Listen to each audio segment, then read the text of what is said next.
ma wax ko lenn lu ndaw pour moom mu xam ko pour mu xam ni man du ma nawleem man yow doo sama nawle doo sama référence man yow nawloowuma la xamoo tax nawloowuma la gis nga booy jaay géej xasawal xunnu booy jaay jën xasawal xunnu waaye nag gis nga booy jaay parfum neel gu nag ban yow doo sama nawle te yow ku la matul nawle du la doon gaynde yow journaliste bi wax ci man naan man pauvre bu yàlla may laa yow nawloowuma la xamul tax nawloowuma la yow Sénégal ba mu daj amul ku la nawloo xamul tax nawloowuñ la ba ñu yëgee ni dangaa am jëkkër am far dangaa am jëkkër dem di mooy yàlla suñu borom ci la ñëpp suur la yow Sénégal amoo fi nawle man donc man pauvre bu yàlla teral laa waaye toog naa ba yàlla teral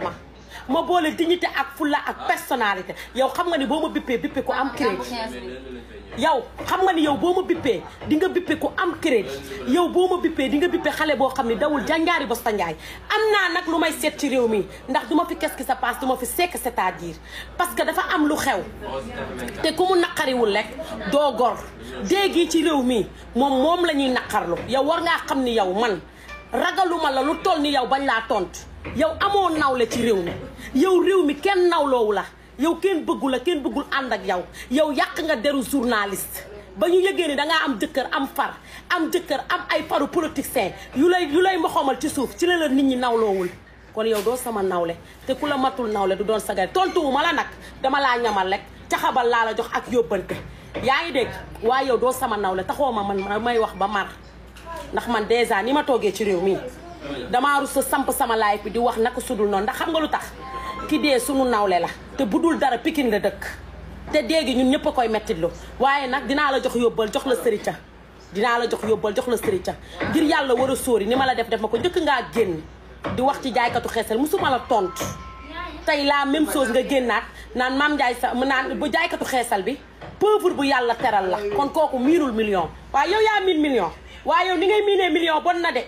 miin nga million ba pare yow di sàllar niku sa bopp miin nga million ba pare am jëkkër am far miin nga million ba pare nekk nit ku bon miin nga million ba pare foo toll di mooy yow ñaanuma yàlla mel ni yow ñaanuma yàlla mel ni yow ñaanuma yàlla yor million ni yow ndax man tubaarikàlla ba pauvre jotee damaa pauvre waaye damaa judd ci famille boo xam ne ngor laa fa fekk ak dignité ak personnalité ñoo xam ne mosuñu jaay seen ngor te seen cin mësta dëppe man bi ma juddoo ba xàmme ba tey man fi ma juddoo màggee fa yaroo fa suñu cin mësta dëppe te monte lu ñu lekk nag lu leew la te addiyaa ngoyaan luñ ci lekk nag dagan na ndax ay taalibe Serigne Touba lañ waaye yow nawloowuma la ndax xamal taan nawloowuma la man ba may am jëkkër ñemewumaa wax ak góor ba may am jëkkër ñemewumaa wax ak góor waaye yow Sénégal ñoo la nawloo di ndax ba ñu jëlee say vocal dugal ko yow ku la mës a xam sax bëggatulaa xam nga mel ni pengawe sa loos bu gàtt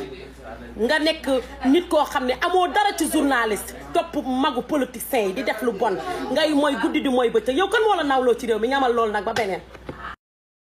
sotti Adja Aïssatou Diop Fall yow Aïssatou Diop Fall moom yow dangaa war a nekk sax journaliste dañ lay ñaan rek ngir yàlla nga noppi ndax fi mu nekk nii xooma ba xam nga ko mais depuis que Farba a dit que dama lay juutal daa yàq sa crédibilité ci lu bëri nit ñi daf leen la jàppee booy wax sa duñ la déglu dama la koy wax rek en toute honnêteté moi je t'aime bien jàmbaar nga mais dangaa def erreur de communication bala Farba la lay juutal parce que ñun man mii xaw ma ba xam juutal na la xaw ma xam gis na laa juutal bi daf fi ne nii juutal bi kenn xamu ci nu mu demee est-ce que juutal na la est-ce que juutalu la xamuñu ko donc yow mi di conseil am nga loola doy gérer sa paanu day te nga dimbali potu dayu ay Adja Ngoye Fall ndax moom pot la am yow yor nga paan boo xam ne say goro ba tey xamul ba xam tëdd bi am na wala amul sa jëkkër dégg naa tas ngeen xawma sama nekku ci kenn xamul donc am nga lu la doy bàyyi leen jàmbur ni ngeen ko def noonu lañ ma defoon waaw Nabou Dash Nabou Dash dafa exposé wu cat baaxul xanaa cat amul Nigéria xanaa cat amul États-Unis xanaa cat amul ci dëkk amul France mais ñaata riche milliardaire ngeen di gis Nigérien ay xale yu ndaw Amérique rappeur bu la ci gën a yor kër gu rafet nga ne ma kii la Nicki Minaj ba ma koy xam ba tey mi ngi